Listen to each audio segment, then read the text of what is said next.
hoje, Daildo e os 3 alienígenas em Bauru. No dia 25 de dezembro de 1968, Daildo de Oliveira seria entrevistado a respeito da experiência que teve 5 meses antes, na madrugada do dia 23 de julho, como funcionário em uma subestação da Companhia Elétrica do Estado de São Paulo, a CESP, em Bauru, onde havia iniciado o trabalho de vigia noturno há uns 15 dias. A aproximadamente 4 quilômetros do centro de Bauru, a subestação é alimentada pela grande usina de Urubupungá, na cidade vizinha de Jupiá, que se estende em uma grande área cercada de arame farpado, alcançando uns 2 quilômetros quadrados. Em seu perímetro localizam-se 2 escritórios, técnico e administrativo, e em nível mais baixo uma oficina com centenas de fios e transformadores, além de outros materiais que dariam para construir uma subestação rapidamente, e ficariam ali guardados pelo prazo aproximado de 1 ano, que seria quando estaria pronta. O plantão do vigia iniciava-se às 19 horas, encerrando às 7 horas da manhã do dia seguinte. Como sempre, bateu o cartão de ponto no escritório técnico no andar inferior. Já era 1h da madrugada em uma das rondas pelo perimetral da oficina, em uma distância calculada de uns 40 metros do prédio dos escritórios, onde ficaria pendurado o relógio de ponto. A uns 70 metros no barranco, na parte de trás do prédio dos escritórios, pôde reparar o vulto de um homem graças à iluminação das lâmpadas da vizinhança. Agachou-se e, observando melhor, passou a pensar qual seria a melhor abordagem na interceptação daquele homem que havia invadido o perimetral da companhia. E então ouviu um barulho que vinha das intermediações do escritório, onde avistou um outro homem perto de uma das janelas próximo à porta, trajando calça e camisa de mangas longas, ambas de cores escuras. Tendo agora que enfrentar 2 pessoas e desarmado, foi até a oficina, pois a porta ficava sempre aberta, e muniu-se de um conduíte, um tubo flexível para instalações elétricas com uns 50 centímetros de comprimento.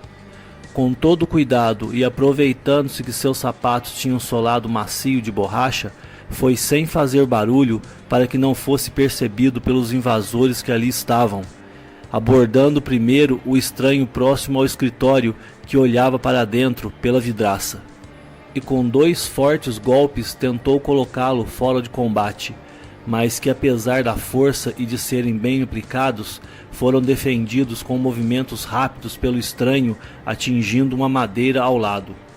O invasor escondia o rosto por trás de uma máscara e observava toda a aproximação.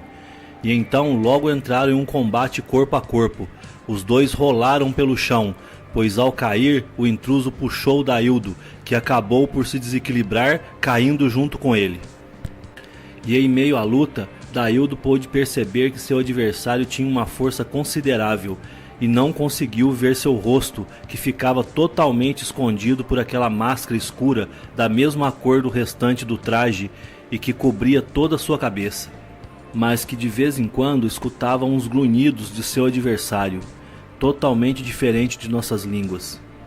Saindo pela janela do escritório, surgiu um segundo homem vestindo o mesmo traje, e após alguns minutos de luta e em desvantagem, os 2 seres quase dominaram, mas Daildo, com 22 anos e com um bom porte físico e 1,60 m de altura, tentou reagir.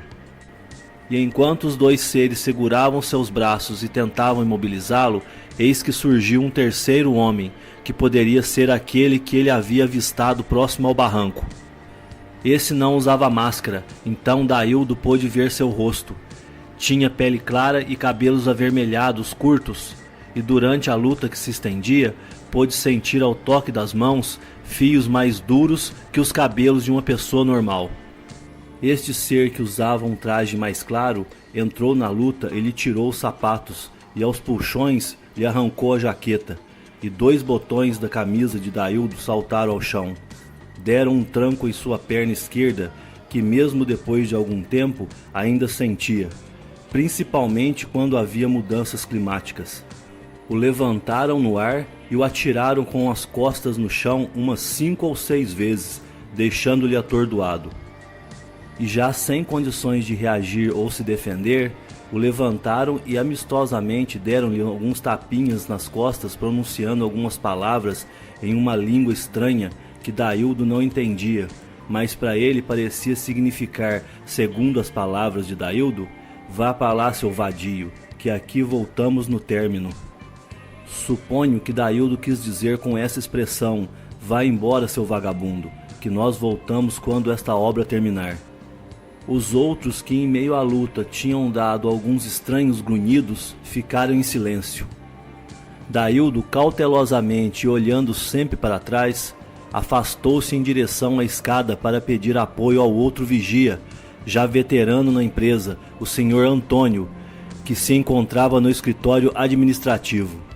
Então ouviu um ruído, como se a porta de um automóvel estivesse sendo fechada atrás dele, e ao olhar, viu a silhueta de um objeto com um formato parecido com o de uma van, porém com uma base com aproximadamente uns 10 metros de largura que se apoiava ao chão, e uma altura aproximada de uns 15 metros.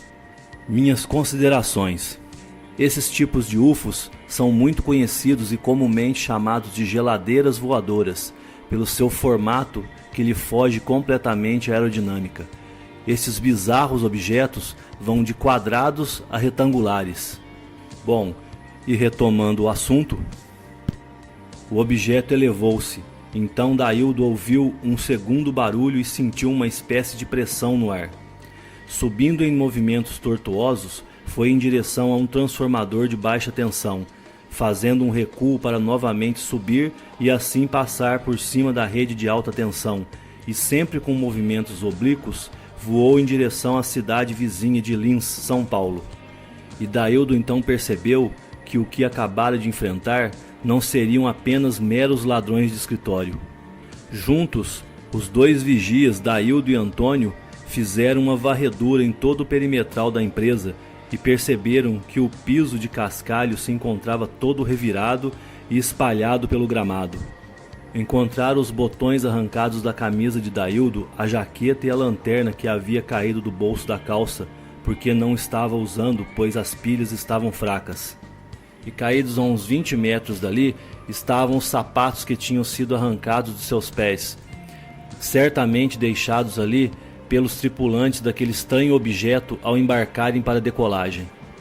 No escritório foram encontradas 2 janelas abertas, sendo que uma delas com a aparência de ter sido forçada.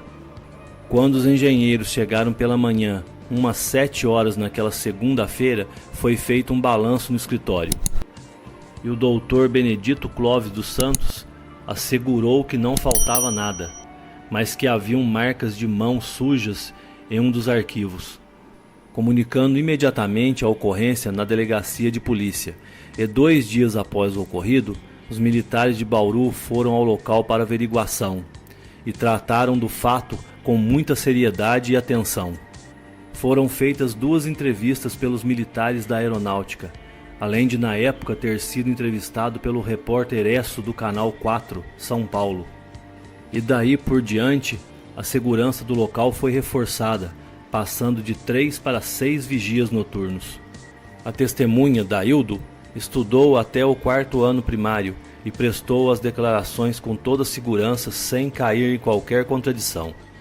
Esta matéria foi baseada no boletim da Sociedade Brasileira de Estudo de Discos Voadores, a SBEDV, edição 66-68. O caso Daildo de Oliveira é apresentado sob o título Corpo a Corpo em Bauru. A Força Aérea Brasileira também investigou este caso através do Sistema de Investigação de Objetos Aéreos Não Identificados, SIOANI, na pessoa do Major Zani e do soldado Aragão. A testemunha foi entrevistada por estes investigadores que no dia 19 de setembro de 1968 também estiveram no local realizando investigações. E um relatório contendo fotografias foi elaborado com base nas informações obtidas. No relatório existem dados sobre a testemunha, sobre o local e sobre os fatos. Após a medição e reconstituição do episódio, constatou-se que o UFO passou silenciosamente a 5 metros de distância do prédio da sede administrativa da CESP, medindo aproximadamente 5 metros de altura e 3 metros de diâmetro, e tinha a forma de um furgão posicionado em pé. Possuía uma coloração azul clara e brilho azulado emanando do interior. Ao decolar, o objeto emitiu um som semelhante ao de fritura. O documento apresentava ainda o depoimento de Daildo aos militares, informando que um dos tripulantes já havia sido visto anteriormente no local. Na transcrição de trecho do documento do caso Cioane 004, descrição feita pela testemunha.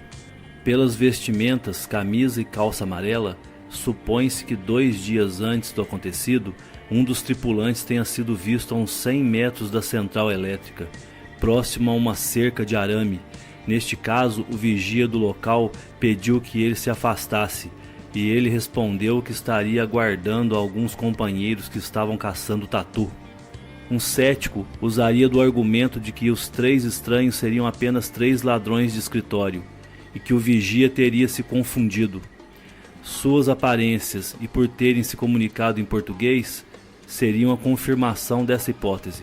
Entretanto, por ser um local de acesso restrito em um ambiente de segurança, com o avistamento de um OVNI, podemos reafirmar a hipótese alienígena como explicação para o caso, pois a comunicação com o uso da língua portuguesa não é novidade na casuística ufológica. A tal comunicação é totalmente plausível, sendo que existem várias emissões de rádio e televisão que podem ser facilmente captadas e decodificadas. Essas transmissões podem estar sendo capturadas e seus idiomas transmitidos, analisados e assimilados com muita facilidade por povos extraterrestres. A aparência humana também não é novidade na casuística ufológica. Existem incontáveis casos de contato com seres com um biotipo humano. Por fim, as frases proferidas pelos tripulantes do aparelho podem ter 2 explicações. Primeira, foram mal interpretadas pela testemunha, que pode ter entendido errado o que foi falado naquele momento. Segunda, as mensagens emitidas foram propositalmente confusas, ou seja, a intenção era justamente confundir a testemunha. Minha nota: quando o ser pronunciou a frase "Vá embora, seu vagabundo, que nós voltaremos quando esta obra terminar", pode perfeitamente ter se referido ao caso de que, quando a estação elétrica estivesse em pleno funcionamento, voltariam para utilizarem da eletricidade ali gerada. Existem incontáveis relatos de avistamentos de OVNIs parados por subestações de energia elétrica, fato que eu mesmo pude presenciar em uma noite do mês de outubro de 2014. Em uma ronda preventiva, juntamente com um parceiro da equipe de segurança de uma usina de açúcar e álcool no interior de São Paulo, onde trabalhava na época. E também a teologia de que ficariam parados por sobre a estação porque utilizariam da alta voltagem gerada neste local. E parados a uma certa distância seria o suficiente para que em alguns minutos conseguissem absorver energia suficiente para alimentarem suas espaçonaves, fazendo uso de uma tecnologia parecida com a que nos dias de hoje já é uma realidade, e que utilizamos para carregar as baterias de diversos tipos de aparelhos, o carregador sem fio. Mas seja como for, casos como este sugerem sempre uma análise comportamental do indivíduo em questão, já que poderia ser uma situação de estresse em ambiente de trabalho, algo já documentado em outros casos ufológicos, mas que neste caso não acredito que seja o que aconteceu.